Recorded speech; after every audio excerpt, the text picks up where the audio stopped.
Io Andrea Zampar lo conosco da sempre, perché dove avevamo la vecchia sede, in via Caiù, era proprio di fronte alla sua abitazione. E quindi lo vedevo già da bambino piccolino che andava, no? A scuola e quant'altro.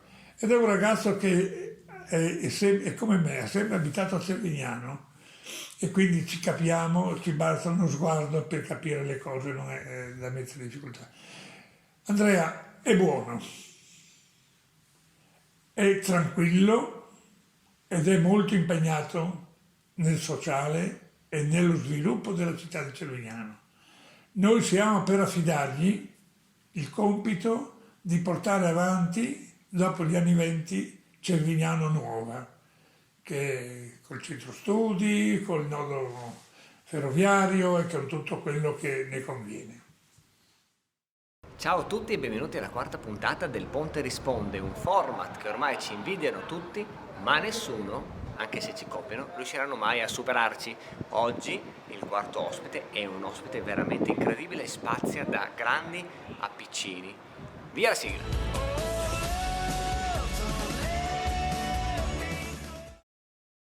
Direttore di un'associazione locale di volontariato, un'associazione che sostiene le persone bisognose, difende e sviluppa le loro capacità e promuove sul territorio attività in sinergia con le istituzioni, grande sostenitore dell'Ista al Ponte. Questo è Irio Job. Consiglio, tentare di avere più collaborazione con la regione, che ultimamente ci ha trascurato molto, riallacciare i rapporti, pretendere che Cervignano resti o cresca nel suo ruolo di centro della Bassa Friulana, che ultimamente si è spostato un po', e fare in modo che i giovani rimangano e abbiano soddisfazione della nuova amministrazione e di Andrea in particolare. Cosa potrebbe fare la Lista al Ponte per migliorare Cervignano?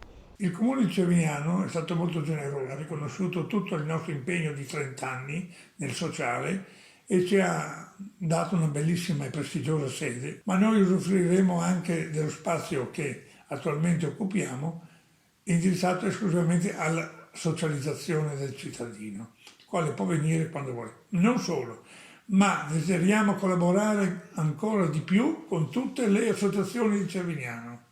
Perché scegliere Andrea Zampar?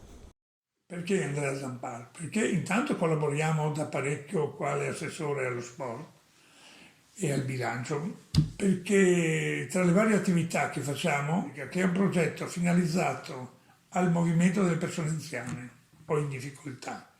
E lui, in questi 2 anni di crisi con la pandemia, si è adoperato, ci ha sopportato e supportato per avere gli spazi a disposizione, che è in collaborazione con l'azienda sanitaria, con le scuole, con l'amministrazione comunale e nello specifico con Andrea Zampar, assessore allo sport e alle attività motorie. Bene, noi lì abbiamo un incontro con 180 persone settimanalmente, le quali godono un attimo di tentativo per riabilitare o per mantenere la salute. Ringraziamo Irio per questa bellissima testimonianza per la Lista al Ponte e soprattutto per Andrea Zampar. Vi aspettiamo come sempre ogni domenica per una nuova puntata di Il Ponte Risponde. Ciao!